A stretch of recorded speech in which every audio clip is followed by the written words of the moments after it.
Scorpio Sky, Christopher Daniels, Frankie Zay, collectively known as SoCal Uncensored or SCU! This is Catch, Hook, and Shoot, the worst podcast I've ever been on. Word.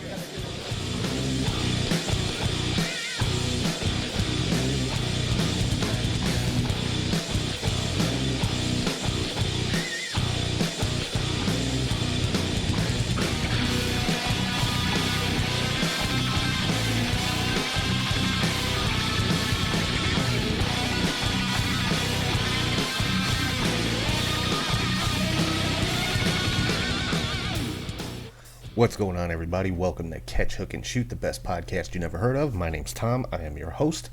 And today, as I'm recording this, it is late on Sunday, April the 11th, 2021. WrestleMania just wrapped up.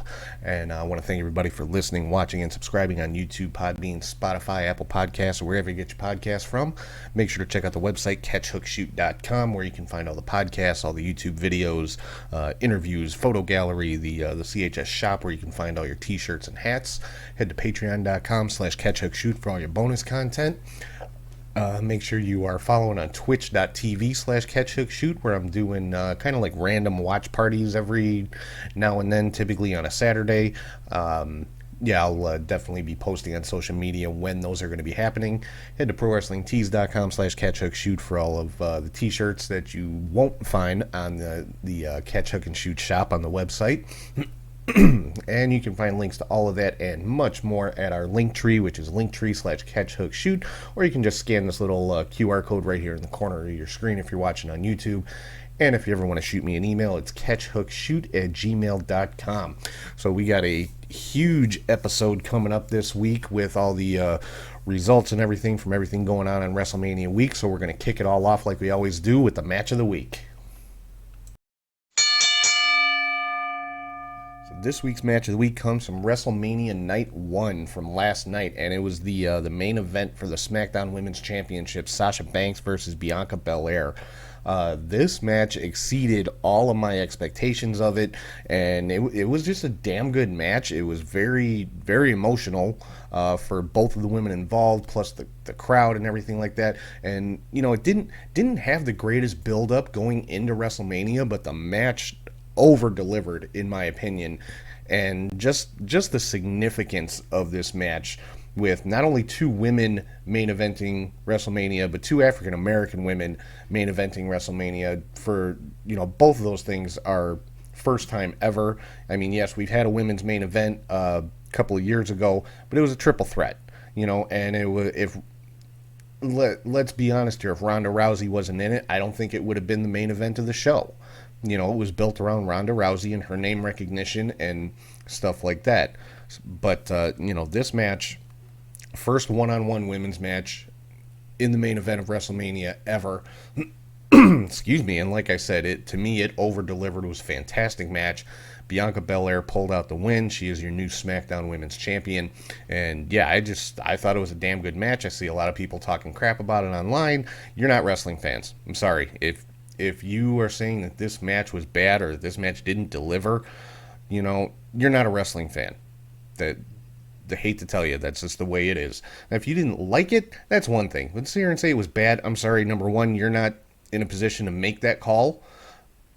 Being just a fan, I'm sorry, I've said this before, no fan is fit to judge what's good and what's bad. You can say you like it or you don't like it all day long, and I won't argue with you. If you don't like it, it's not to your taste, hey, great, fine, that's your opinion.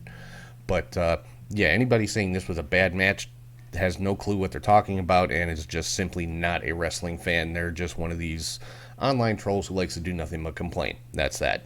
So, yeah, match of the week this week, main event, WrestleMania Night 1, Sasha Banks versus Bianca Belair. The match was freaking awesome. If you haven't seen it, go back and watch it. It's definitely worth the watch, and I would definitely say a match of the year candidate. So, yeah, that's the match of the week. So let's move into the next segment of the show where I break down my top 3 highlights of the week, and of course that is called the 3 count. So number 1 up on the 3 count, the Young Bucks.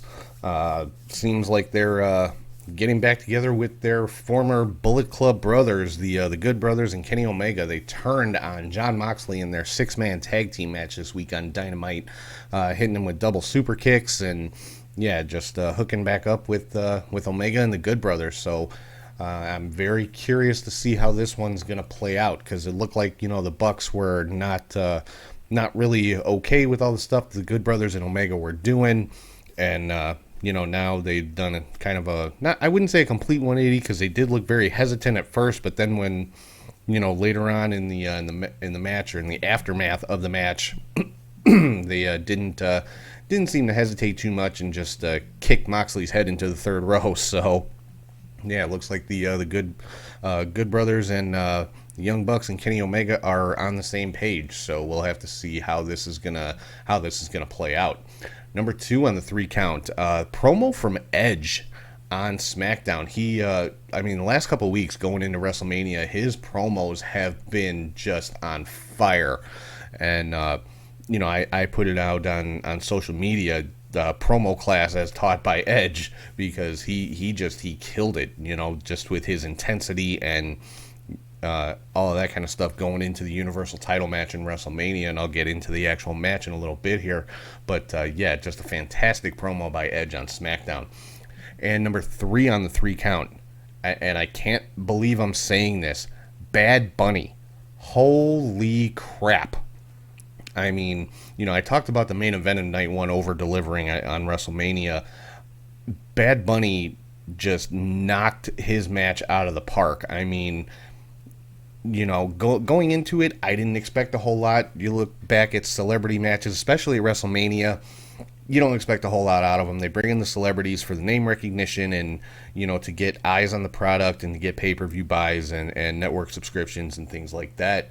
But Bad Bunny, he showed me something. Triple H has been saying he's been at the Performance Center every day training. Apparently he's been training since like December. And it showed. He put on a damn good match. And again, people are tearing this apart on social media, saying, if it wasn't for The Miz and John Morrison. Well, no shit. That's any wrestling match you watch. It takes both participants to make a good match. It's not one person carrying the match on their back. So, obviously The Miz and Morrison made Bad Bunny look fantastic. But if he didn't put the time in, he didn't put the effort in, if he wasn't taking it seriously and giving it the respect that it deserved, the match could have been terrible, no matter how hard The Miz and Morrison worked at it. But, you can tell Bad Bunny has been putting in the work. You can tell he's got the respect for the business and for the people in it. And he put on a damn good match. And Bad Bunny had more ring time in that match than any of the other 3 competitors, Damian Priest, The Miz, or John Morrison. And he pulled off some pretty crazy, high-risk moves. He had a Canadian Destroyer on the floor on John Morrison that was probably the highlight of the match. But yeah, Bad Bunny really showed me something. He earned a lot of respect. The supposed fans online can say what they want to say, but pretty much every wrestler who I've seen talk about this match has been just praising Bad Bunny up and down for everything that he did. So, and the match was great. It was actually in consideration for the match of the week this week. So that tells you right there what I thought about it. So, number 3 on the 3 count, Bad Bunny, just with a hell of a showing at WrestleMania Night 1. So, talking about WrestleMania, let's get into everything that went on this past week, WrestleMania week, and there's a lot to go over, starting on Monday Night Raw with WWE. And Monday Night Raw was pretty much all, build up into WrestleMania, because this was the last show before the WrestleMania festivities started, so to speak. And, we saw promos from Drew McIntyre, Bobby Lashley, and Baron Corbin. Of course, Lashley and Corbin kind of been allies, I guess you could say, the last couple of weeks. Xavier Woods picked up a pinfall victory over AJ Styles.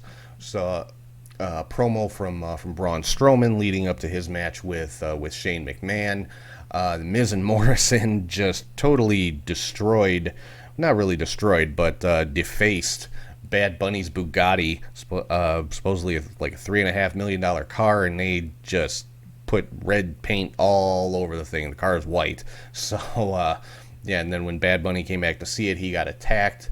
Nia and Shayna Baszler got a victory over Rhea Ripley and Asuka. This, of course, just leading to Rhea and Asuka's match at WrestleMania. Rhea kind of turned on Asuka during the match. And we also found out on Raw that there would be a tag team turmoil match to determine number one contenders for the women's tag team championships at WrestleMania. Then Damian Priest proposed that the WrestleMania match between Bad Bunny and Miz be made into a tag team match with Priest and Bunny taking on Miz and Morrison, which of course was accepted. And then the main event, Drew McIntyre got a victory over Baron Corbin. Tuesday night, we had the WWE Hall of Fame ceremony and some last minute additions to the 2021 class of the Hall of Fame. Ozzy Osbourne was added to the celebrity wing, which I think is very cool. Ozzy, of course, was part of WrestleMania 2 with the British Bulldogs when they won the tag team championships, and has also made other appearances on Raw, performing and acting as like a guest GM with him and his wife Sharon. So, Ozzy Osbourne added to the celebrity wing of the Hall of Fame, and also Rich Herring, who is a member of the WWE corporate office. He received the Warrior Award for 2021. And then the actual ceremony, it was okay. I think it lacked a lot of the emotion that we normally expect from the Hall of Fame.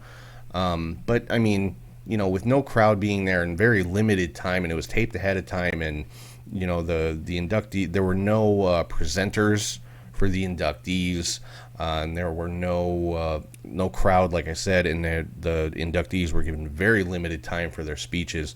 So it was a very scaled down, very toned down version of the Hall of Fame. Hopefully next year it's back to what we're used to with the crowd and the inductors for each inductee and stuff like that. I thought JBL came off as a total douchebag with his speech, but I'm not a big fan of JBL anyway, so that's the one comment I have about that.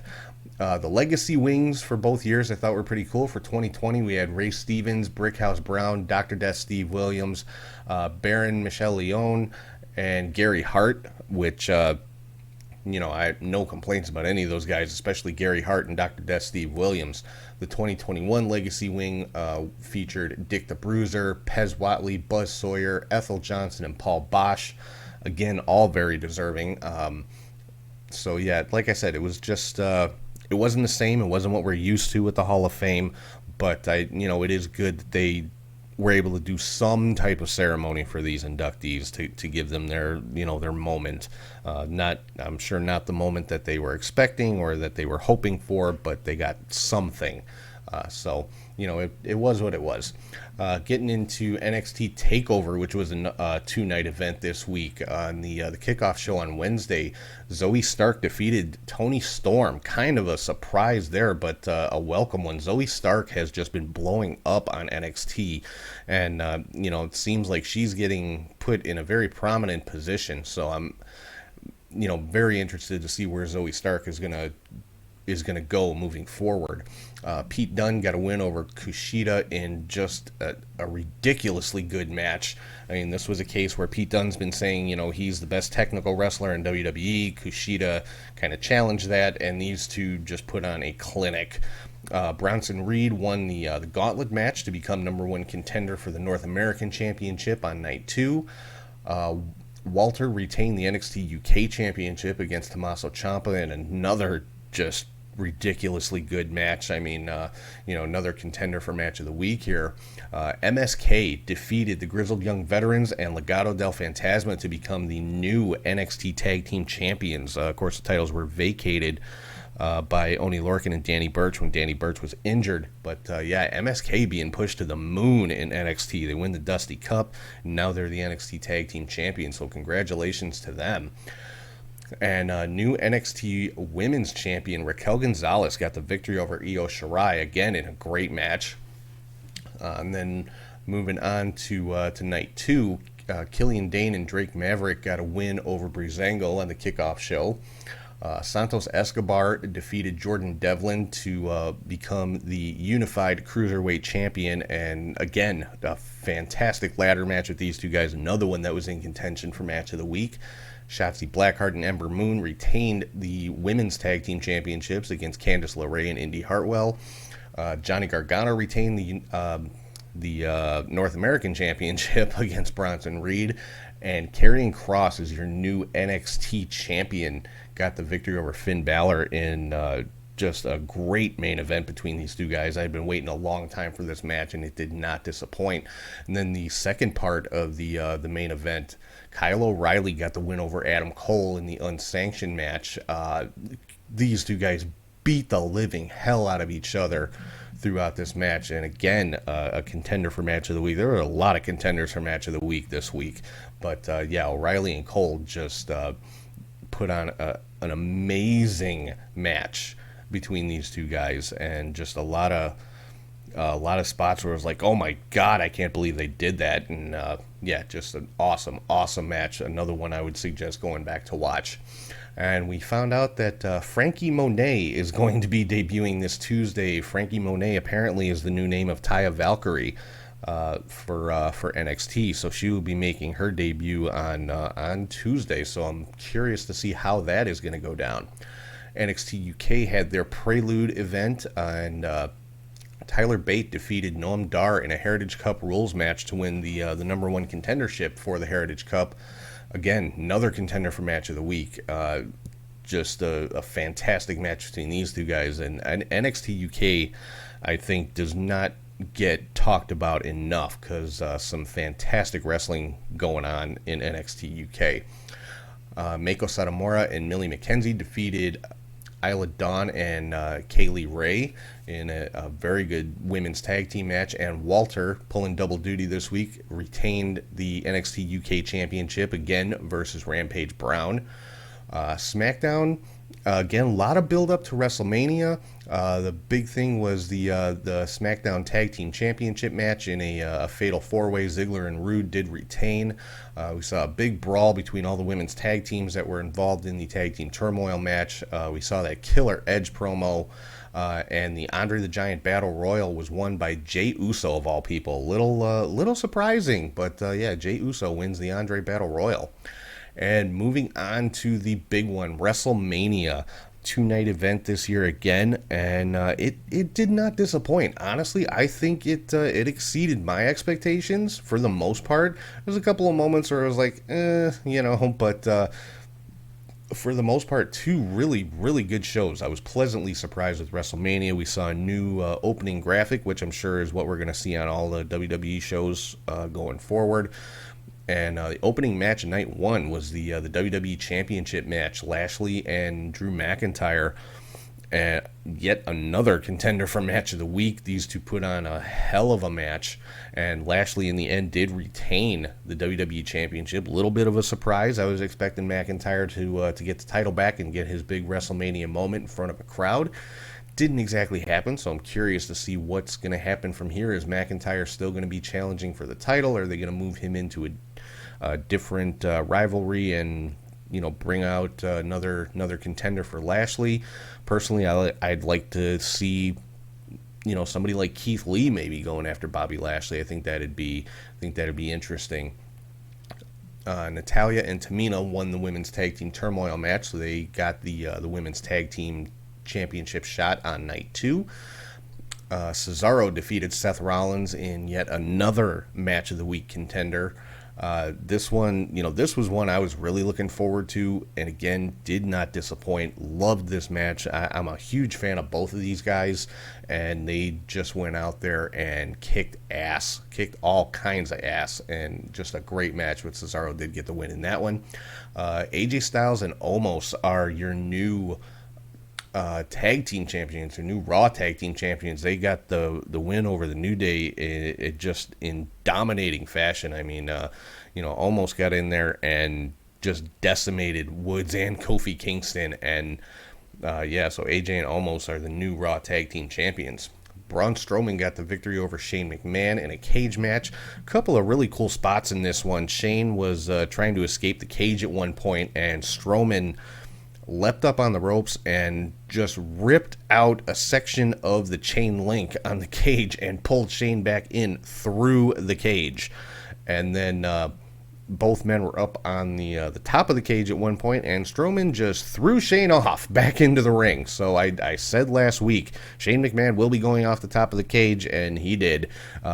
Not of his own volition, though. That's the part I didn't expect. But yeah, Strowman just kind of threw Shane off the top of the cage and into the ring, and Strowman did get the victory in that one. And then we had the tag team match, Damian Priest and Bad Bunny against Miz and Morrison. Like I said, Bad Bunny impressed the hell out of me in this match. And you could tell, he has been putting in the work to be able to put on a good match. And it did not disappoint. He delivered. He hit a lot of high spots in this one, and it was just a damn good match, and it surprised the hell out of me, because I wanted to hate this match. I did not want to like this match, because you think of celebrity matches at WrestleMania, and you think about, like, Snooki and Maria Menounos, and nothing against either one of them, but, you could just tell it was, they didn't put the time in to put on a good match. They were just kind of there, and Bad Bunny put the time in, and he showed me something. So yeah, anytime Bad Bunny wants to come back, I got no issue with it. And then, of course, in the main event, Bianca Belair was victorious over Sasha Banks for the SmackDown Women's title, and again, both of these women put on a fantastic match. The one big spot in the match that just kind of made me recoil and say, holy crap, was the hair whip by Bianca Belair onto Sasha. Sasha throughout the match was using Bianca's hair, that long braid, using it against her, and Bianca got fed up with it and just whipped her across her midsection, and you saw a shot of Sasha Banks a couple of seconds later with just a huge welt across her ribs, and so that was for me the holy crap moment of that match. But yeah, Bianca defeated Sasha. She is the new SmackDown Women's Champion. On to night 2. First match out of the gate was The Fiend and Randy Orton, and The Fiend has been rejuvenated, I guess would be the right word. He's back to his normal look. Looked like he had a new mask. I mean, same design, but it looked, I don't know, it looked slightly different. I don't know if it was the color. It was more white than normal, I guess, is how it looked to me. But yeah, it looked like he was rejuvenated back to his old self. Popped out of a giant Jack-in-the-Box at ringside for his entrance. We had Alexa Bliss come down and wind up the Jack-in-the-Box, and the Fiend came out of it and jumped off of it and attacked Randy Orton to start off the match. And at one point in the match, the Fiend paid a little bit of a tribute to Brody Lee, which I thought was really, really cool. They had he was facing the hard cam, and they got a tight shot of him, and he did the arm motion of Brody Lee, where he puts his arms out to the side, and you could hear him yelling, yeah, yeah, yeah, and it was a very, very cool moment, very well done, and I thought it was just it was an awesome tribute to Brody Lee from The Fiend. Of course, this is The Fiend's first match, I believe, since Brody Lee passed away, so yeah, it was just a really cool moment in the match, and then it kind of took a very odd turn when looked like the Fiend was about to hit Sister Abigail on Randy Orton and end the match. Alexa Bliss pops out of the Jack-in-the-Box with a completely different look than what she came to the ring in, with the black ooze or whatever pouring down her face, and looked to be just a very evil look. And the Fiend, of course, got distracted, looked almost entranced by Alexa Bliss, and that allowed Orton to hit an RKO and get the victory. But and again, people are crapping all over this. I'm like, you're missing the point. They're focusing so much on the fact that Randy Orton won the match, but Randy Orton in this story is almost secondary now.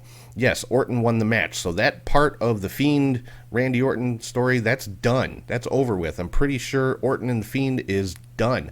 Now we are going to shift to the Fiend and Alexa Bliss. I mean, has no one else noticed over the last several weeks or the couple of months since the Fiend has been gone that Alexa has gone through some changes with her look. If you notice, her look has gotten a lot darker, and she's the one now pulling the strings of the Fiend. She's the one controlling him. She's the one who did the little ritual and brought him back, and like had his soul trapped in the Jack in the Box, if you want to put it that way. And she's the one pulling all the strings now. She's the one in control, and now she almost kind of used Randy Orton as a tool against the Fiend in this whole thing leading up to this. So this, it's called storytelling, guys, and this is just the beginning of this story with Alexa and the Fiend, and I am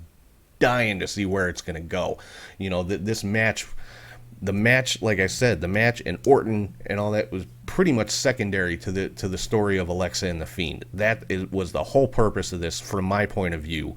That's my opinion, was to set up Alexa and the Fiend going forward. And Alexa kind of, I don't know if she's necessarily turning on the Fiend, but I mean, there's a big story to tell there.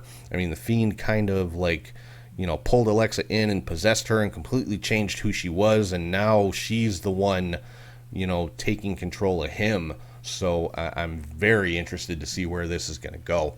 Shayna Baszler and Nia Jax retained the tag team titles against Natalya and Tamina in a damn good match. Tamina was the star of this match.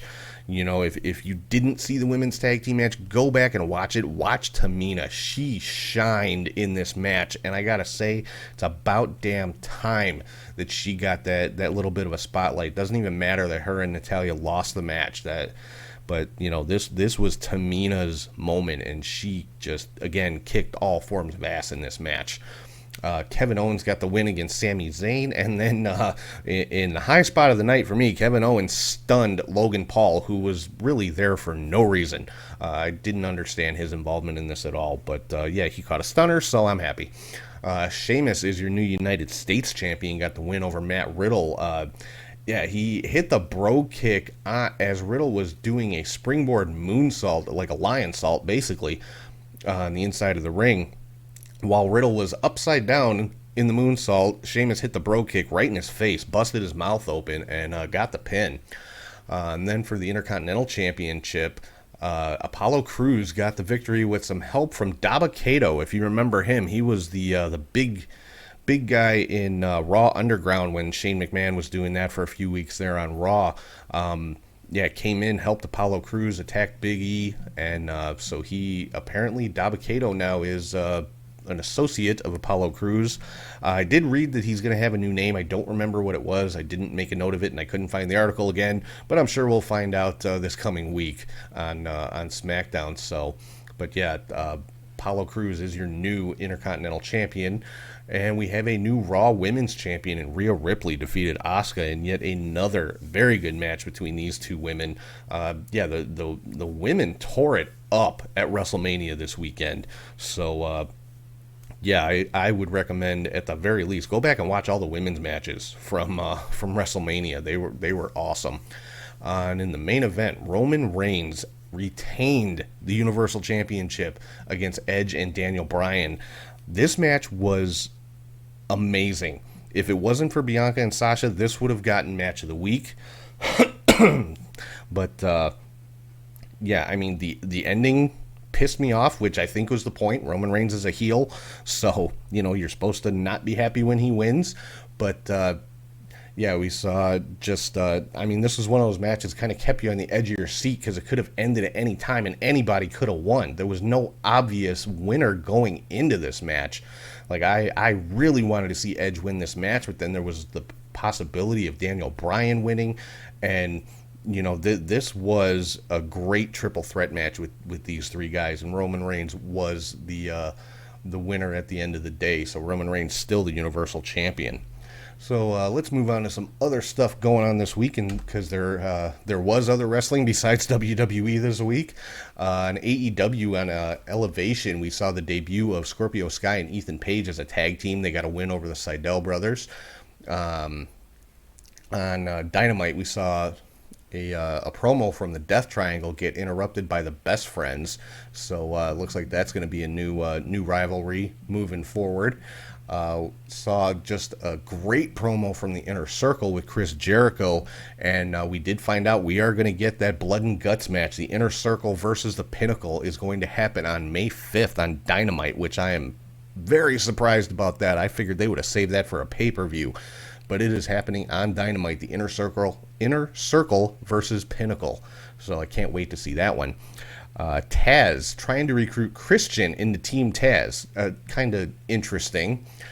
QT Marshall cut a promo at the Nightmare Factory with his new crew guys on Cody Rhodes. So it looks like it's going to be Nightmare Family versus Nightmare Family. So I'm interested to see where this is going to go. QT getting a little bit of a boost here. So it looks like that's going to be Cody's next big rivalry. So I'm sure it'll be Cody with his contingent from the Nightmare Family against QT with his. Hey, make another Blood and Guts match. Why the hell not? Then we saw yet another promo between Sting, Lance Archer, and Jake the Snake. A little bit of a surprise. Lance Archer, interrupting Sting again, saying that he should be in the main events and all this kind of stuff. And then Sting just cutting him off and saying, hey, I agree with you. Go out and get it. So I'm curious to see where this is going to lead, because, there is history there with Sting and Jake the Snake. From WCW days, so I'm wondering, is Sting gonna align himself with Archer and Jake, or how exactly is this gonna work? And then we saw Ethan Page and Scorpio Sky just kind of watching the show from the rafters, kind of interesting there. Darby Allin retained the TNT title against JD Drake, and then at the end of that match, we saw an attack from the Hardy family office, as they're known, Matt Hardy and his crew. And Sting and the Dark Order made the save. So, we've got the Hardy's group, which consists of Private Party, the Butcher, the Blade, and the Bunny, kind of squaring off against Sting, Darby Allin, and the Dark Order. So, I'm interested to see how that one's going to play out as well. Then Pinnacle with an attack on Chris Jericho. They had locked Inner Circle inside their dressing room and isolated Jericho, and were just kind of putting a 5-way beatdown on him. And we saw the save by Mike Tyson, of all people. So kind of cool. Came out Tyson throwing some punches on Sean Spears, which, again, people are complaining about, like, oh, those punches looked horrible. It's Mike freaking Tyson. Do you want him to throw a real punch and kill someone? Okay? Yeah, he's going to be pulling his punches, and I'm sure he's not very well versed in throwing, quote-unquote, working punches. So, deal with it. My God. Wrestling fans want to pick shit apart so much, and it's ridiculous. It's wrestling, guys. It's not that serious. Just watch it for what it is. Come on. But anyway, so Mike Tyson now has aligned himself with the Inner Circle. We kind of saw him and Chris Jericho bury the hatchet and shake hands and stuff. And the Inner Circle are solidly baby faces now, which is kind of cool. Interesting turn of events there. So Ty Conti got a win over the Bunny. Then let's see, coming up next week, we've got the Death Triangle getting their tag team title match against the Young Bucks. Anthony Ogogo is going to be making his in-ring debut. I'm interested to see that one. Finally going to see a one-on-one match between Jade Cargill and Red Velvet next week. And then Dax from FTR will be taking on Chris Jericho with Mike Tyson as the special enforcer. So that should be interesting. Pinnacle versus Inner Circle match there. And at the end of the show, like I said, in the 3 count, the Young Bucks turning on Jon Moxley and realigning themselves with the Good Brothers and Kenny Omega. We saw Kingston come out and try to help, and he got attacked by the Good Brothers for his trouble. Moving into some Impact news, it looks like Taylor Wilde is returning to Impact. We've seen some vignettes the last couple of weeks kind of pointing in that direction, and this week we actually saw her kind of in the vignette. We didn't see her face, but it's Taylor Wilde, and I am over the moon about this one. Taylor Wilde was my favorite Impact or TNA knockout during her first run there. And when she retired, I was disappointed. I mean, she retired very young, but hey, I always say you got to do what's best for you. She was ready to get out of the game at that point. Can't fault anybody for that. And if they're she had other stuff she wanted to do, and she retired and moved on. Now she's ready to come back. So I'm definitely here for this. Taylor, if you've never seen Taylor Wilde, you're in for a treat because she is damn good. Brian Myers attacked Matt Cardona and Jake Something, and finally accepted Cardona's challenge for Rebellion. So we are going to see the Major Brothers, as they were formerly known, going one-on-one at Impact Rebellion coming up. And in an interesting tag team match, Trey Miguel and Sami Callihan got a win over Triple XL. And all this leading into the Hardcore Justice event that took place on Saturday afternoon, right before WrestleMania. Josh Alexander and Petey Williams got a win over TJP and Falaba and Ace Austin and Madman Fulton in a triple threat tag team match. Mahabali Shera defeated Hernandez in a chairs match.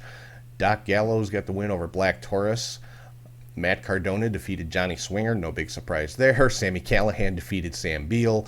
Jake Something got the win over Brian Myers in a blindfold match. I didn't actually watch this event, but blindfold matches never seem to go very well. But Jake Something did get the victory over Myers in that one. Tennille Dashwood got the win over Alicia Edwards, Havoc, Jordan Grace, Rosemary, and returning Sue Young in a weapons match to determine the number one contender for the Impact Knockouts title. So, Tennille is the number one contender now to Deonna Purrazzo, who retained against Jazz. And that was an old school rules or a hardcore match, whatever you want to call it. Was title versus career. So Jazz was defeated and as a result has to retire, which, I mean, by all accounts, Jazz was retiring this year. I said it last week. This would most likely be her farewell match. So, to go out to someone like Deonna Purrazzo, who's arguably one of the best women's wrestlers on the planet right now, not a bad way to go out. And then Violent by Design defeated Team Dreamer in an 8-man hardcore war. Team Dreamer was Tommy Dreamer, Eddie Edwards, Rich Swann, and Willie Mack. And Violent by Design, of course, is Eric Young, Cody Deaner, Joe Doring, and Rhino. So let's move into some Ring of Honor news here. We found out on their 500th episode, which is coming up in 2 weeks, there's going to be 2 ridiculous matches. A pure championship match, Jonathan Gresham versus Jay Lethal. Cannot wait to see that one. And then it will be Jay Briscoe versus Mark Briscoe. You could not have 2 more polar opposite matches on a single show if you tried. Gresham and Lethal is going to be a technical wrestling clinic, and Briscoe versus Briscoe is going to be a brawl. So I cannot wait to see that. That's coming up in 2 weeks. A little bit of New Japan news. We have a new IWGP World Heavyweight Champion, and Will Ospreay defeated Kota Ibushi. And we also found out that Kazuchika Okada will be challenging for the World Heavyweight Championship coming up on May 29th. So that should be a damn good match if, in fact, it ends up Okada versus Ospreay. Ospreay does have title defenses between now and then. So, Okada versus Ospreay, sign me up.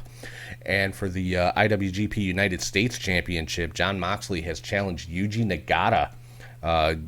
Some of you may remember him from WCW back in the day, but has always been a big star over in Japan. So it looks like it will be Nagata challenging Moxley for the United States Championship. And a little bit of NWA news. Looks like the War Kings, Jax Dane and Crimson, could possibly be splitting up. Had a little bit of miscommunication or excuse me, guys, a little bit of mistiming or whatever it might be in a tag team match on Powerrr this past week. And the Pope D'Angelo Dinero retained the TV title in a match against Fred Rosser, or formerly known as sorry guys, don't know what's going on with my voice today. The Pope retained against Fred Rosser in a TV championship match. So that pretty much does it for news and results and everything. Got a little bit of miscellaneous stuff going on this week. Was announced during WrestleMania that the next pay-per-view is Wrestlemania Backlash. I guess it's no longer just Backlash, it's Wrestlemania Backlash. That's going to be on May 16th.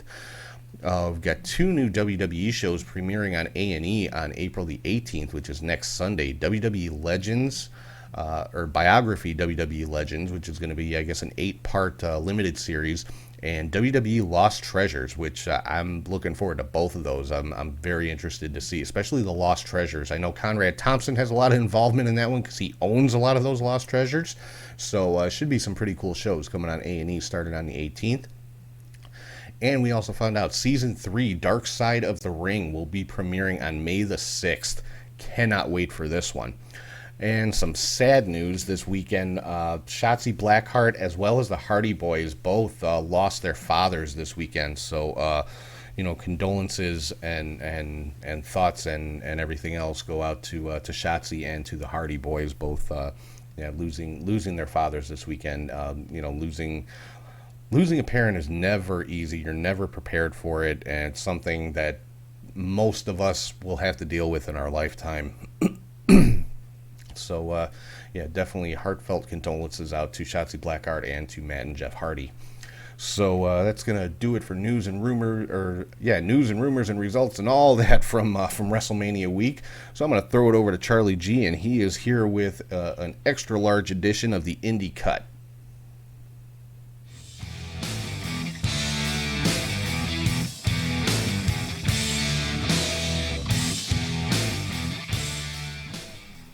Thank you, Tom, and hey to wrestling friends. I am Charlie G with this week's long but heavily edited and indie cut.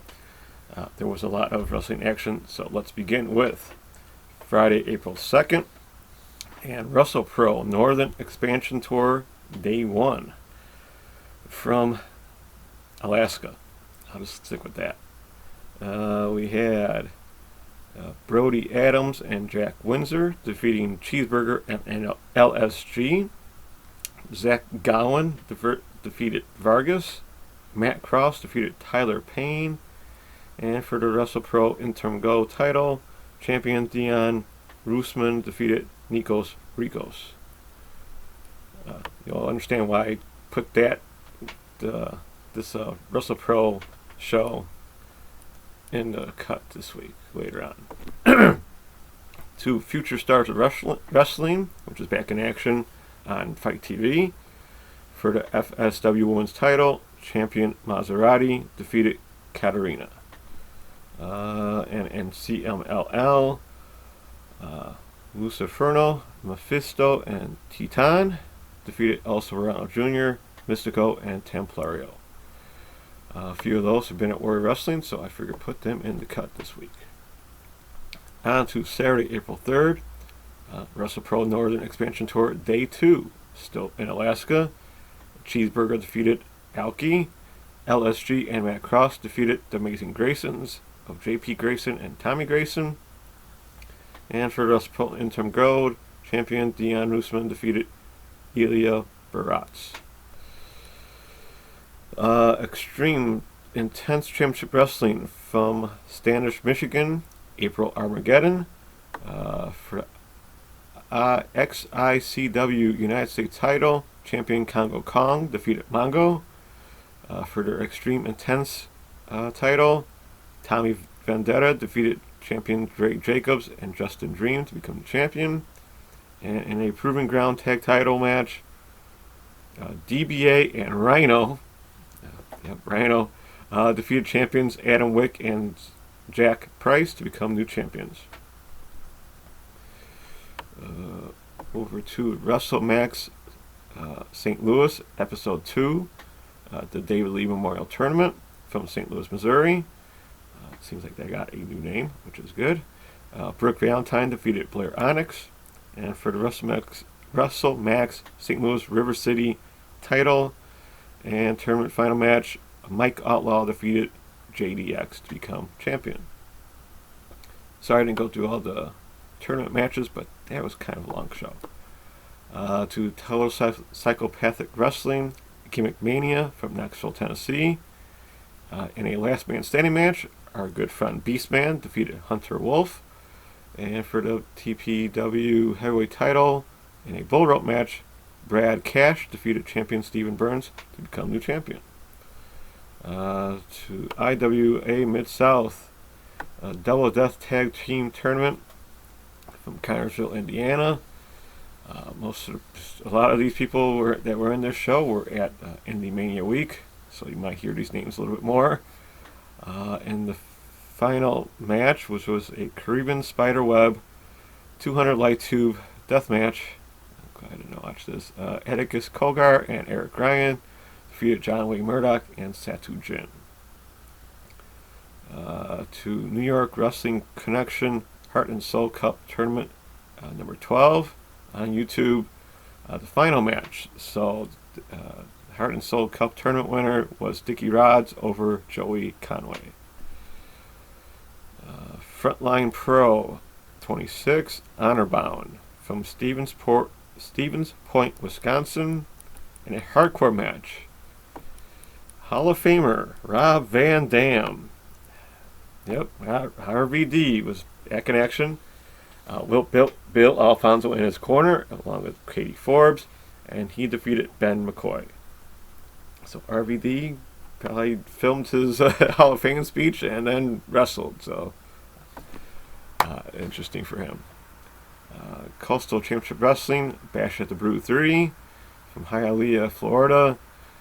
For the ladies title, champion Marina Tucker defeated Christy James. Good, nice to see her back in action in another company.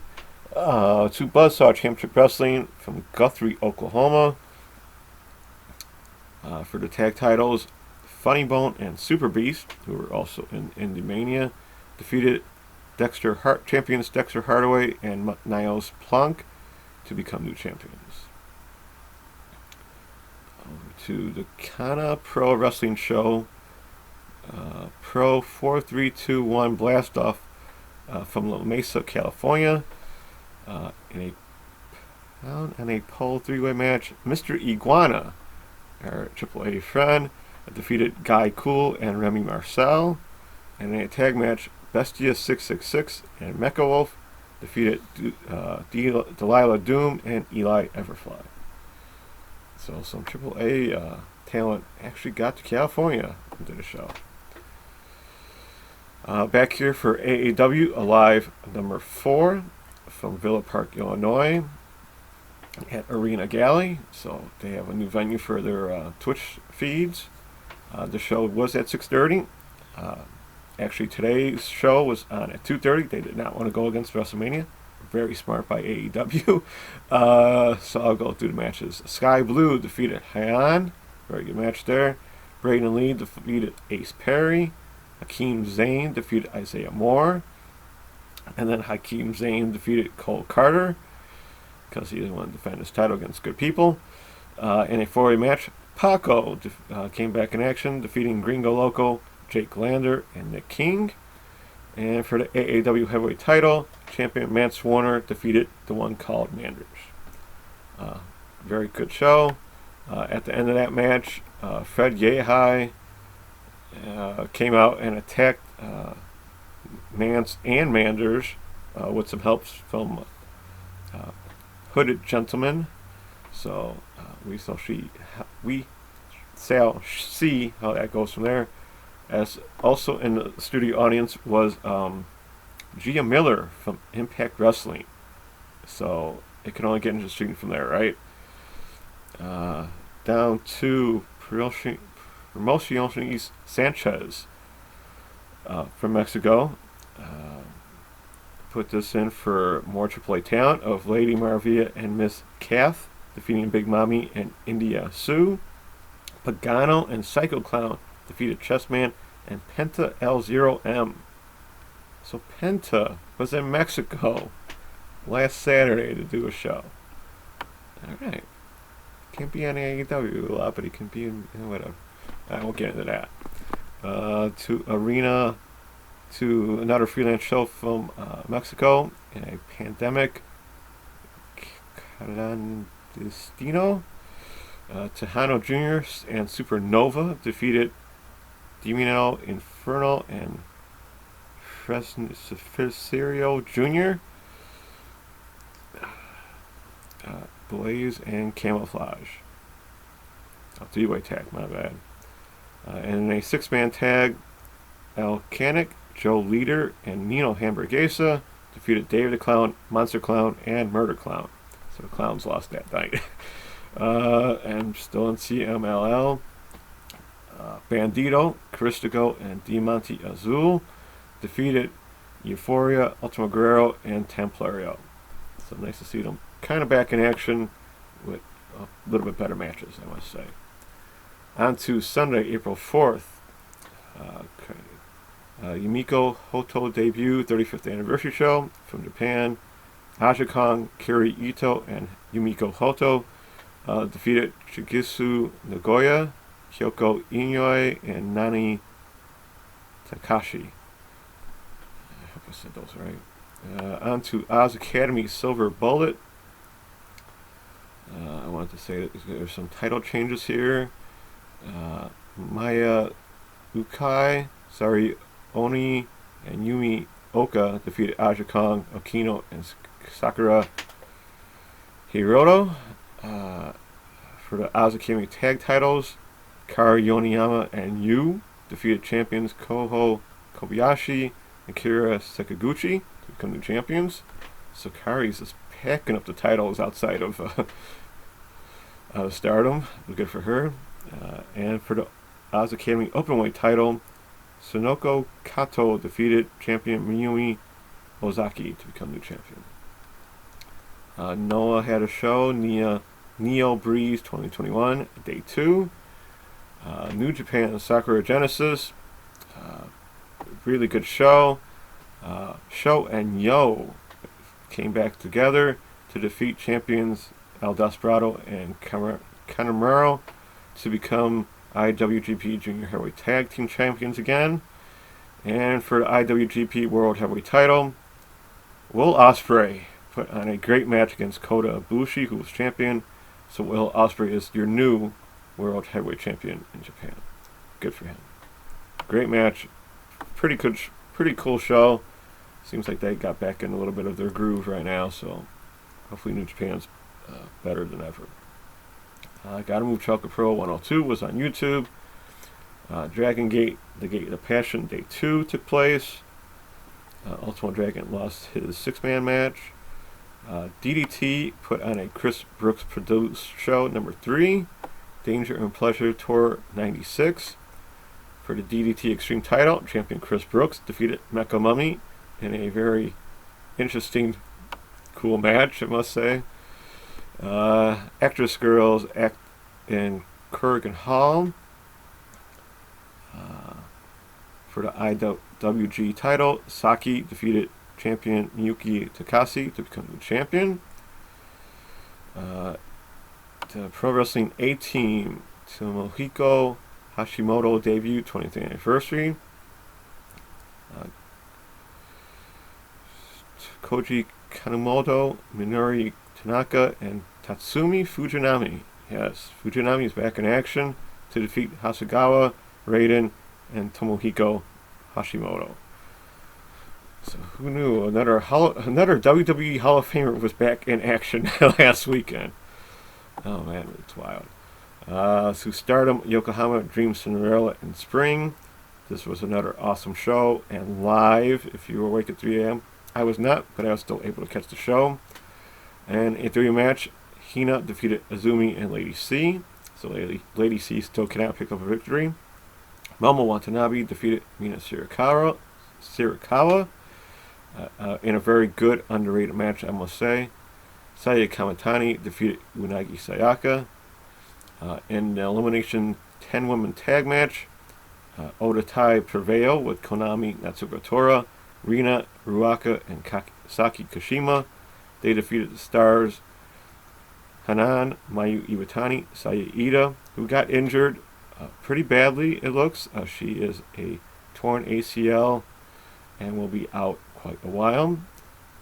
Also Starlight Kid and Gokigen Death was pinned by Saki Kashima at the end and is now part of Odatai. So she made her debut yesterday. I did not see it, so I will not report on it, but she did make her debut for Odatai under a different name.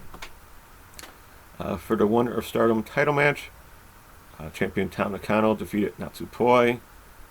Really awesome match between these two. They're friends, no longer friends. I don't know how you want to put it, but great match there. For the World of Stardom title match, champion Utami Hayashita defeated Bea Priestley. And at the end of this match, Bea Priestley said that was her last Stardom match, which has sent the internet going crazy. Where is she going to sign? Rumor is NXT UK. I'd rather see her go back to AEW personally, but if she's in the UK, it might be might be good for her to start there and just try and get back into English wrestling. I don't know how you want to put it there. And then in the main event for the Goddesses of Stardom title match, Julia and Siri of Donna Del Mondo defeated Himeka and Micah of Donna Del Mondo to become the champions. Really cool match. I suggest you check that out if you can, because I enjoyed it very much. Back here in the States for Southern Underground Pro, the beat goes on from Nashville, Tennessee. Commando Man Dan defeated Nolan Edward. Effie took on Kevin Coote in a no contest. AC Mack defeated Alley Cat. Dominic Greeny defeated Derek Neal. And Brett Eisen defeated Jaden Newman. And more of those will appear during Indie Mania. Pizza Party Wrestling Pro Takeover on IWTV. Boomer Hatfield defeated Erica Lee. And Faye Jackson defeated Dan Champion. To another freelance show in Mexico, Tejano Jr. and Supernova defeated Raymond and Suriman. Leo and Pagano defeated the Golden Rooster and Pharaoh. Okay. And to IWRG, Love Rebellion Dilos Jr., also in Mexico. For the Rey del Air title, champion Dragon Bane defeated Baby Extreme. And for the Rey del Ring title, champion Eternal defeated Ferserio Jr. So Dragon Bane actually made his appearance in Indie Mania, so that's why I put him in the show. Finally, on to Monday, April 5th. Kushi Pro Monday Night number 1. It's on YouTube. Where the great Sasuke was in a match, so check that out. Dove Pro break on through day 1. They had first round tournament matches. Gata Muchaka Pro 103 on YouTube, of course. And then CPW was back in action with the Rising Knights on YouTube. Then to Flophouse Wrestling, Private Stash number 7, No Sleep Till Tampa. But this was from Indianapolis, Indiana on IWTV. Jordan Dye defeated Dominic Guarini. For the Flophouse tag titles, Big Cuz and Joseph Schwartz defeated champions Dick Michaels and Tyler Lytle to become the champions. And Dalton Diamond defeated Super Crazy. I don't know why Super Crazy couldn't appear at Indie Mania. And then in a pop-up match that I did not know about until that Monday night, it was called Monday Night Heat. Leo Rush production on YouTube. It was Leo Rush versus Enzo in a 5-minute self-promotion match. I don't even know if there was a victory. It was a cinematic match, and at the end of it, they said, if you want to book us, here's the information. So put it to Leo Rush and Enzo, they'll book their own match to get promoted. Got to hand it to them, right? Tuesday, April 6th, Tokyo Pro, Toy 21. Hikari Noah defeated Mihiro Kiru. Mayu Yamashita defeated Raku and Sunny Shiori. My favorite, Maki Ito defeated Moka Miyamoto. Miyumi Suzumi and Yuki Kamufuku defeated Hirono Neko, Naika Kuda, and Pam Hirajuku. Rika Tatsumi defeated Arushu Endo. And then in a 8-woman tag, Nodeka Tenma and Yuki Aino with Hyper Misao and Soka Nogajima defeated Mizuki Yuka Sakazaki, Mariki Kobashi, and Miyu Watanabe. A really cool show with them. There was a Dove Pro Wrestling break on through day 2, with the final match of their tournament with Yuko Miyamoto defeating Naoki Tanizaki. Back here in the States, Ohio Valley Wrestling, 11:30. For the OVW Southern Tag Titles, Jesse Goddard and Tony Gunn defeated the champions Brandon Tate and Brent Tate to become the champions. New South Pro Wrestling Action Class number 30 from Haynesville, Alabama on IWTV. Cabana Man Dan defeated Brett Eisen. And in the Northeast Wrestling Studio Wars 13 in Connecticut on highspots.com. For their heavyweight title, champion Dan Moff defeated Chris Battle. So Dan Moff is back in action. Now, I did say Indie Mania Week started on Tuesday. I could not find results of that super show. So it took place, but I just don't have the results. Sorry about that. To Wednesday, April 7th, Tokyo Shoot Pro, Go Girl, Women Only Free Show. So only women were allowed in the show. So that was pretty. So they felt a lot safer and not creeped out. So and they even said so during one of their interviews. Miyumi defeated Moka Miyamoto.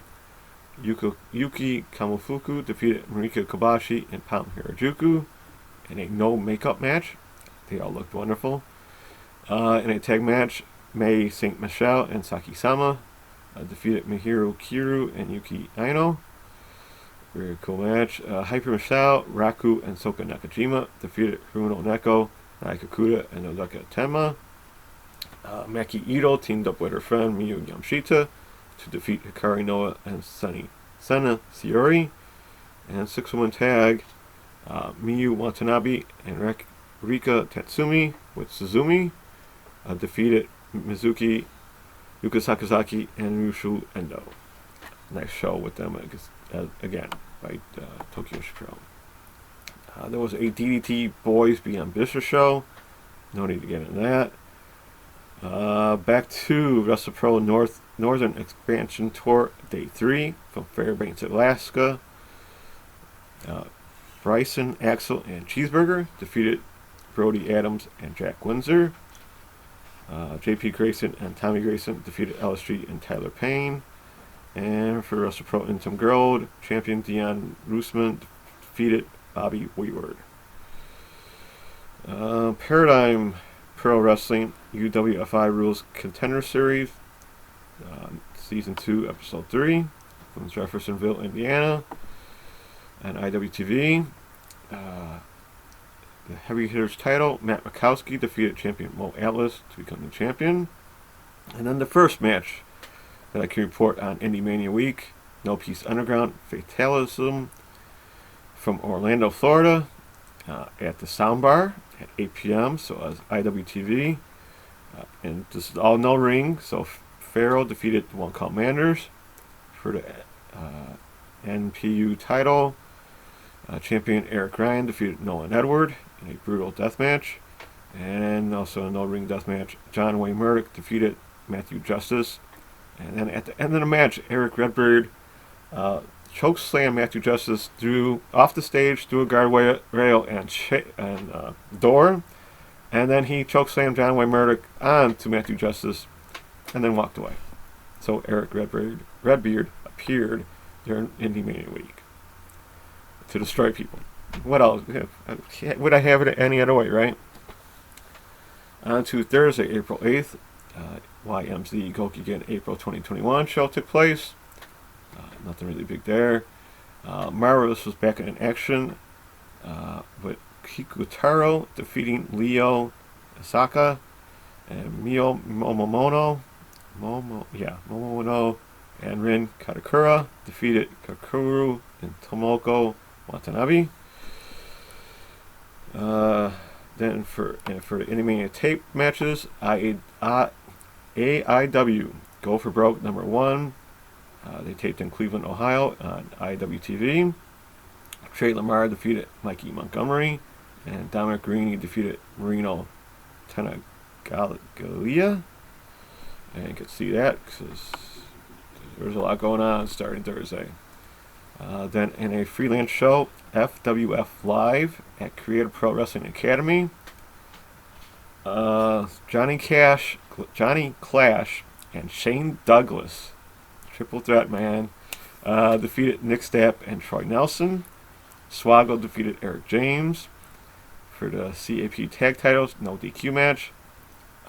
Bear Boulder and Bear Brunson defeated champions Brian Myers and Mark Sterling to become champions. And for the CAP title, champion VSK defeated Matt Cardona. I would have liked to have seen this match. I'd like to see this show. It sounds interesting with them. So if it's out there, let me know. Then finally, noon, GCW Jimmy Lloyd's D-Generation F on Fight TV from Ybor City, Florida. Outside of Cuban Club.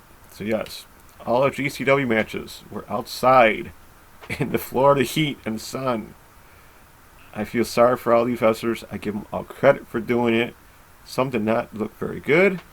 So some of these matches were rough to watch, but they still did their best. I mean, especially this first match. I missed it because it was a little early, and it sounds like American Beetle got knocked out or whatever from the heat, but Ninja Mac won the 6-man scramble match. Billy Starks defeated Roxy and Sky Blue. A real cool match between those three. Pay attention to all three of those names. They will be known by the end of this year.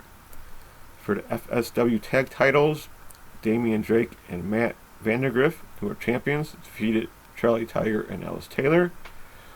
JJ Garrett defeated Marcus Mathers. Here's another. El Hijo del Canis Lupus knocked out Gino Medina.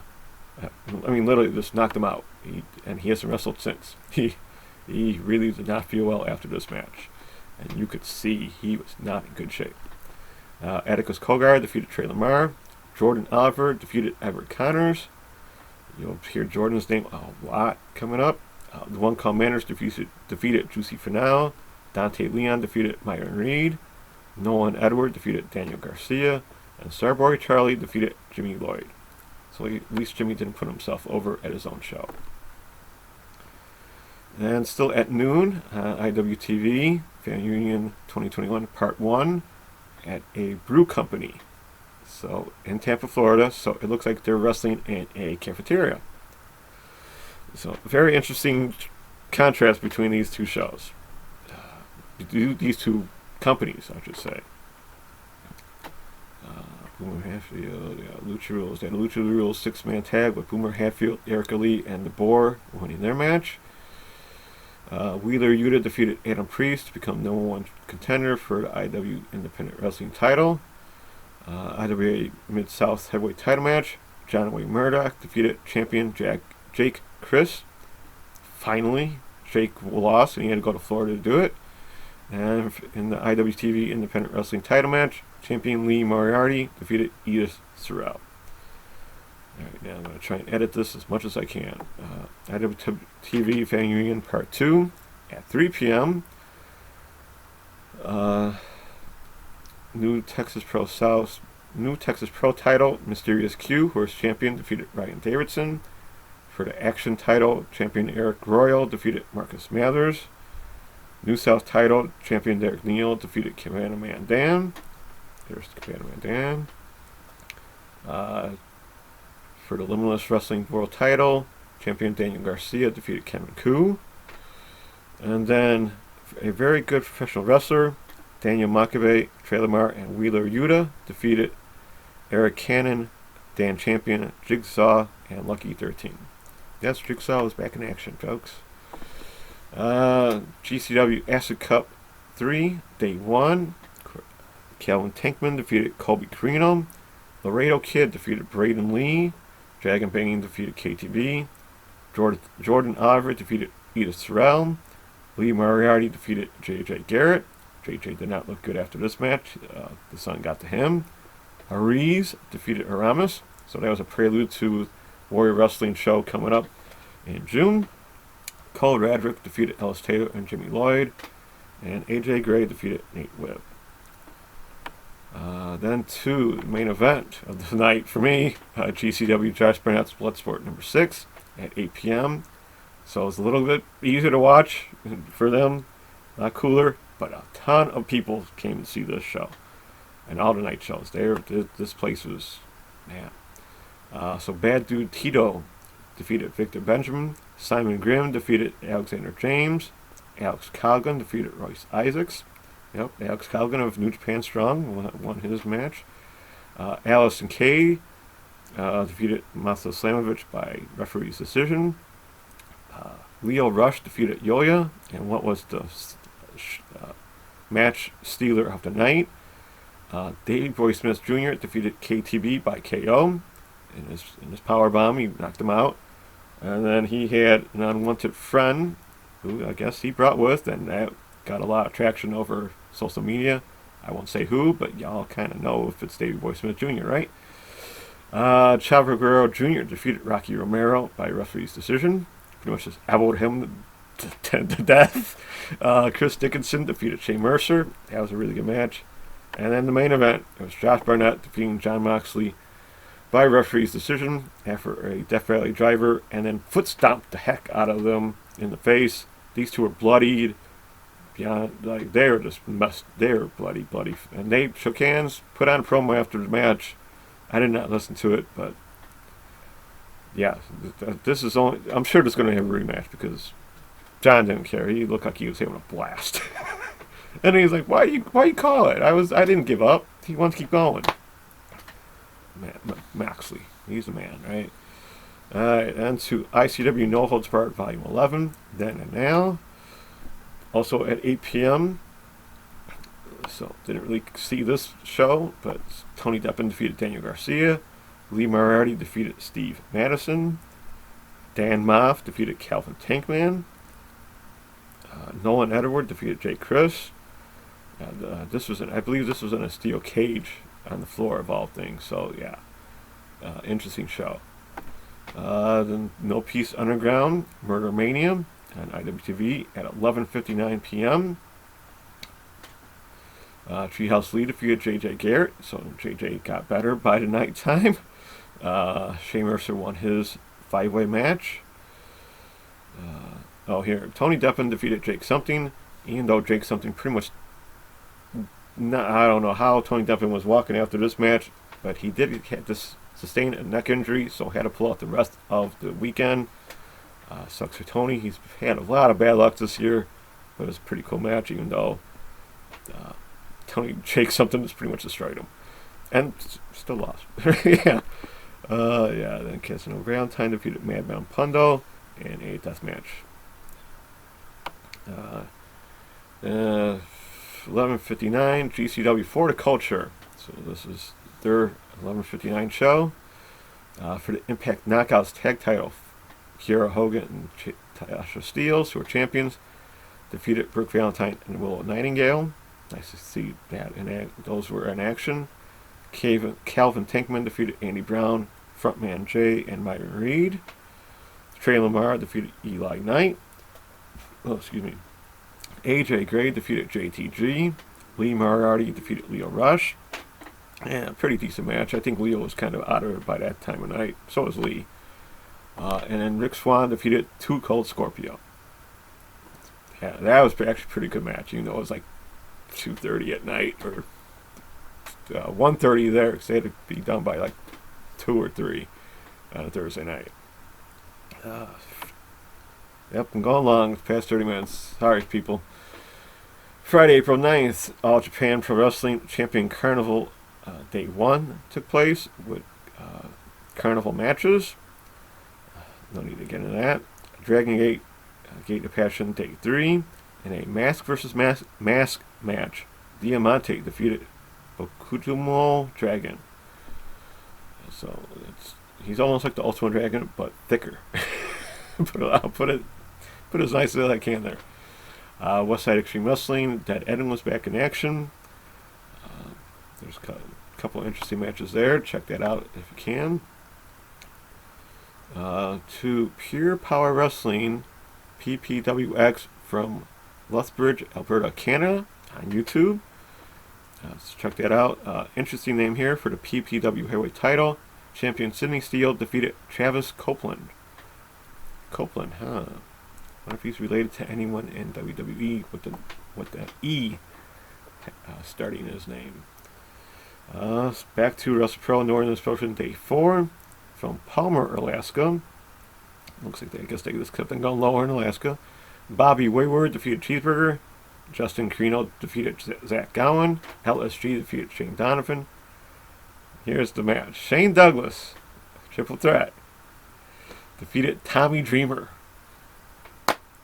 ECW match all over again. 25 years later, whatever it is, and it lasted about 7 minutes, 30. So that had to be interesting to watch, right?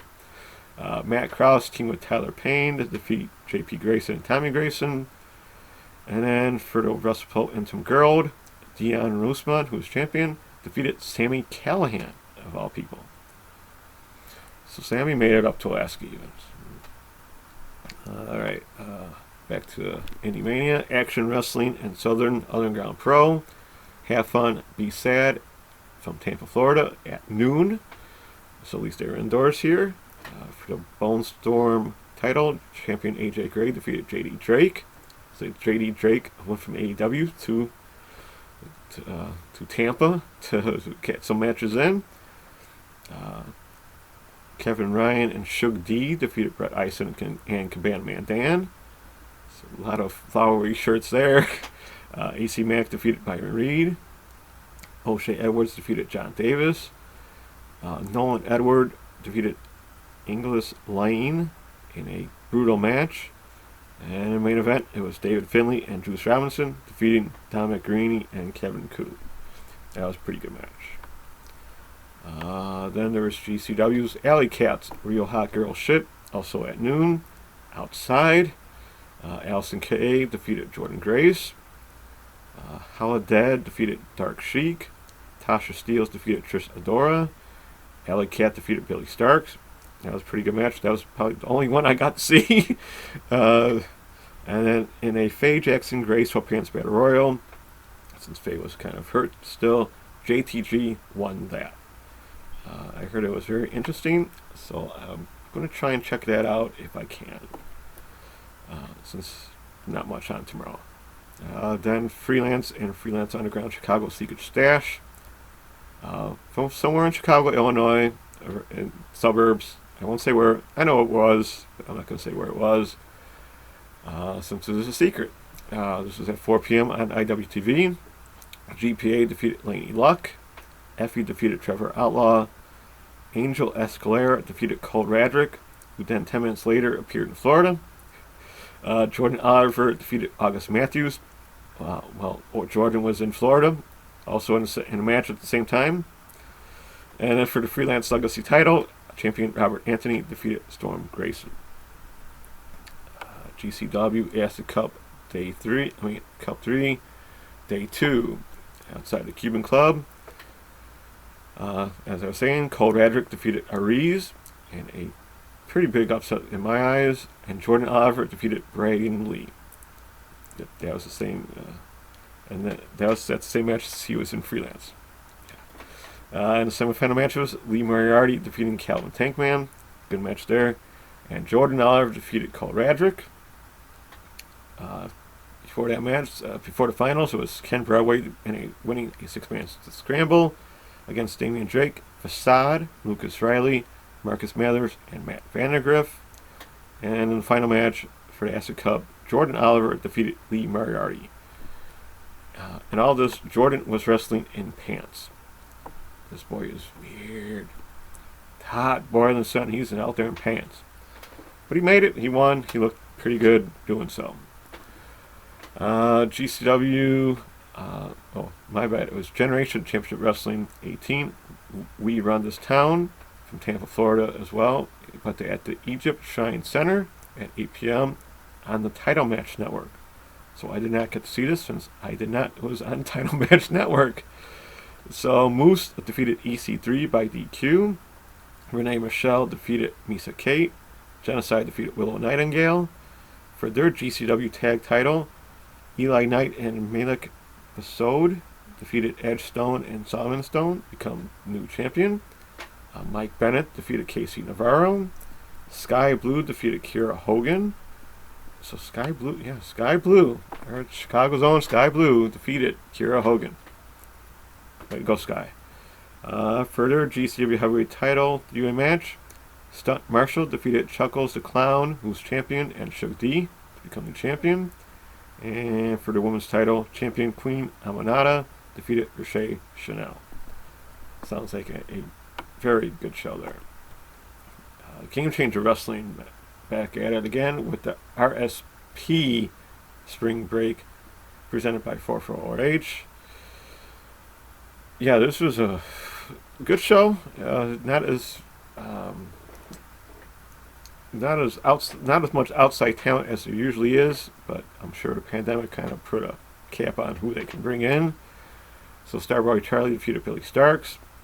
KTB and Shane Mercer defeated Bobby Beverly and Eric Ryan. Match of the night for a lot of people: Aramis, Dragonbane, and Laredo Kid defeated Ariz, Black Taurus, and Gringo Loco. It was a pretty cool match. Darkheart Leo Rush defeated Jordan Oliver. That was a pretty good match as well. Atticus Kogar destroyed Masada. Not destroyed, but it was a pretty big death match. Rick Swan defeated Lee Moriarty. Pretty good match there. Joey Janela defeated Chris Dickinson in a pretty bloody match between those two. Effie defeated Gregory Iron with Virgil in his corner. Yes, Virgil even made an appearance. But then Virgil turned on Gregory Iron and teamed up with Effie. And then the main event for the GCW World title, Nick Gage finally defeated Ricky Shane Page to become the champion. In a brutal, bloody, they went everywhere match. This is crazy. After the match, John Moxley came out and paradigm shifted Nick Gage onto light tubes. So it looks like there will be a match between those two coming up. Who knows when? John's just asking for a lot of cuts and squid. He's just asking for pain. Then also at 8 p.m. was the ICW No Holds Barred Pit Fighter 10 Battle of the Tough Guys Part 1. Yep, they had 2 parts for this show. Reed Bentley defeated John Wayne Murdoch, and Ruben Steele defeated Schlack, to name just a few. Dominic Green defeated his partner of Kevin Koo. So yeah, that was interesting there. But I'll go to the part 2, which is at 11:59 p.m. And the final match was Dan Moff defeating Reed Bentley. I didn't get really see that one either. Finally, on to Saturday, April 10th, Sunday Girls Spring Easter Show took place.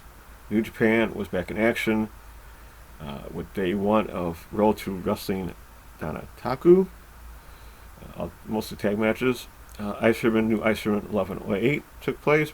Katamu Chaka Pro 104 on YouTube took place. Big Japan Deathmatch Survivor Series day 6 took place. All Japan Champion Carnival day 2 with more Carnival matches. Tajiri won his 6-man tag match. Then we go to Just Tap Out for Professional Wrestling June King Queen Battle. So the King of JTO match, Taka Michinoko defeated Cannon. Alright. Down to Melbourne City Wrestling, Fallout 2021. Slex defeated Mitch Waterman. And for the MCW World Heavyweight title, champion Adam Brooks defeated Danny Psycho. Down to late last night, Game Changer Wrestling and Violence and Suffering. Lucid Dreams at about 12:35 a.m. Since the spring break show went late, this went late, really late. So Brian Cage defeated Chris Dickinson at about 2:30 in the morning. Rick Swan defeated KTB. Jimmy Lloyd defeated a very tired Jordan Oliver. JTG defeated Dr. Cube in a no DQ match, and Kaz XL came out to support JTG, so that's a cool thing to see. And at about 3 o'clock Florida time, or 3:30 Florida time, Low Key defeated Leo Rush. Yeah, that's wild. I don't know how. I stayed up for it. I don't know why, but I did. Then to the Title Match Network Ladies Night Out 10, midnight in Tampa. So it was midnight in Tampa, I guess. Michelle Rose defeated Roxy. Alexandra the Lion defeated Danny Moe. Holiday and Genocide defeated Harlow O'Hara and Vipers. For the Hurricane Pro Wrestling title, champion Heather Monroe defeated Lady Frost. Jordan Grace defeated Alley Cat. So Alley Cat started the day and ended the night. For the Mission Pro Wrestling title, champion La Rosa Negra defeated Sky Blue. Sorry, Sky. Jazz defeated Kira Hogan. So nice to see Jazz pick up a victory before her hardcore match at Impact. And for the LNO title, champion Eva Lees defeated Su Yung by referee stoppage. That's interesting because Su Yung, you'd think Su Yung would win by referee stoppage. But still, nonetheless, Eva Lees won. Nice to see her back wrestling. She hasn't been on AEW in a while. So yeah, that's it for me till next time with the rest of Indie Mania, which there were about 5 shows, and 4 more to go, even 2 during Mania. Hey, man, hey, each his own, right? And then any news from around the wrestling world. Don't forget to look up those streams and YouTube channels. As you can see on the YouTube stream, I have a little shout out there. Thank you for watching or listening. Hope you enjoyed the cut. Yeah, Hawks game about this here. Keep safe, take care, be kind, everyone, and happy WrestleMania weekend. Back to you, Tom. All right, thank you, Charlie. So let's keep things rolling right along into the next segment of the show where I get to play armchair promoter, and I am talking about the fantasy booker.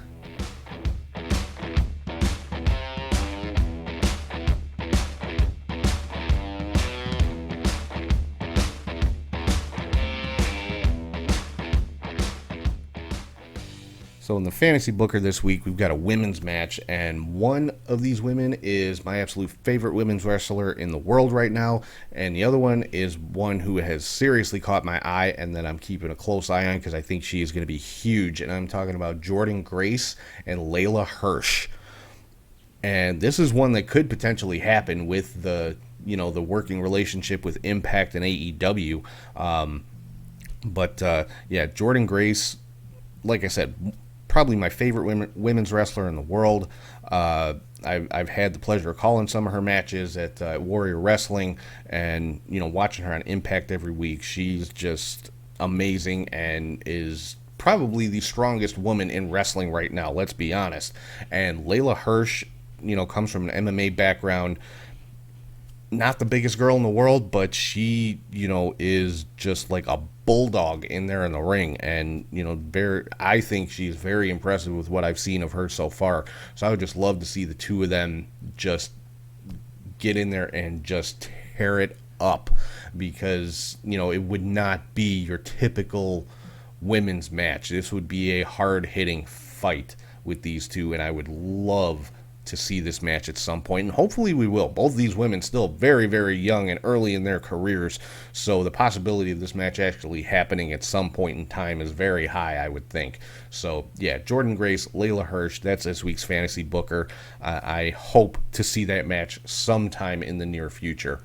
So let's move into the last segment of the show here, where I give kind of an unpopular opinion, and I think this is going to rank right up there, and I am talking about the weekly hot take.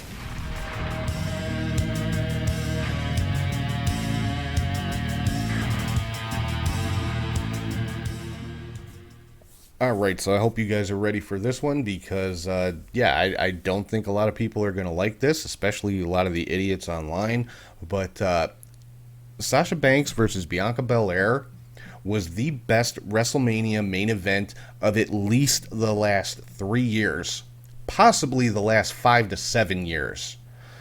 As far as, like I said, significance, quality of the match, crowd reaction, emotion, just how important the match was. It hit all those boxes, and like I said, the build to the match I think was lacking a little bit, but put that aside, the match itself was freaking amazing. Like I said, the significance of the match cannot be overstated. The first ever one-on-one women's match in the history of WrestleMania as far as the main event goes. And, these two women went out there and they tore it up. And, this was better than, last year's WrestleMania, it was what it was. It was a last-minute change to be in a closed venue with no fans. It could not live up to expectations. It just could not. It wasn't possible. So last year's WrestleMania, the whole event, kind of a wash. Yes, there were some good matches. I'm not taking anything away from the men and women who wrestled on it. Not in the least. I'm talking about the event itself. It couldn't deliver the way that WrestleMania normally delivers because it just didn't have the size and the scale and the grandness of WrestleMania. But prior to that, the women's triple threat, yeah, it was an okay match. The finish of the match, if you remember, got messed up a little bit and stuff like that. So, at least the last 3 years, this was the best WrestleMania main event that there has been. Like I said, possibly the last 5 to 7 years. Go back and look at some of those main events. How many do you actually remember? People are going to remember this one. So that's my take on it. Sasha and Bianca, best WrestleMania main event of the last 3 years. For my money, probably the best WrestleMania main event of the last 5 to 7 years, if we're being totally honest. Like I said, go back and look at those main events from the last 5, 6, 7 years. How many do you even remember off the top of your head? The last great main event, and I'm talking main event, I'm talking the match to close the show, was when Daniel Bryan won the world title. I would say Kofi ranks right up there, but that wasn't the main event. That's the only issue, and because that was the year that we had the women's triple threat as the main event. Had Kofi been the main event of that show, then I'd say Sasha and Bianca's the best main event of the last 2 years. But, Kofi's match, unfortunately, was not the main event of that show. That's why, I'm not saying that wasn't a great match or anything, but it wasn't the main event. So that's why that match is not taken into consideration for this conversation. But, yeah, like I said, go back, look at those main events the last 5, 6, 7 years. Tell me how many of them do you remember? How many of them stick out in your head? And, for me, not too many, really. You had the Seth Rollins cashing in. That was okay. You had Roman Reigns in 4 of those main events. 5 now, counting this year. And, this is the one that stands out. And maybe it's because it just happened yesterday, but this is a main event people are going to remember for a long time. So that is my hot take. Sasha and Bianca was the best main event of WrestleMania, for my money, for the last 7 years. So, that's pretty much going to wrap everything up for this week. Again, I want to thank everybody for watching, listening, and subscribing on YouTube, Podbean, Spotify, Apple Podcasts, wherever you get your podcasts from. Make sure to check out the website, catchhookshoot.com, and especially check out the shop, catchhookshoot.com/shop. Get yourself a t-shirt. I got this nice Undertaker-themed shirt here that I'm wearing. You guys can see it if you're watching on YouTube, and all kinds of other cool stuff over there, so go and check that out. It's catchhookshoot.com. Make sure you're following on social media on all platforms. It's at catchhookshoot. Head to patreon.com/catchhookshoot for bonus content, twitch.tv/catchhookshoot for watch parties. Give us a follow over there. I'll be putting it out on social media when the next watch party is going to be. Head to prowrestlingtees.com/catchhookshoot for some exclusive t-shirt designs over there that you can't find anywhere else. And you can find links to all of that and more on linktree/catchhookshoot, or scan this QR code on your screen if you're watching on YouTube. And if you ever want to shoot me an email, it's catchhookshoot@gmail.com.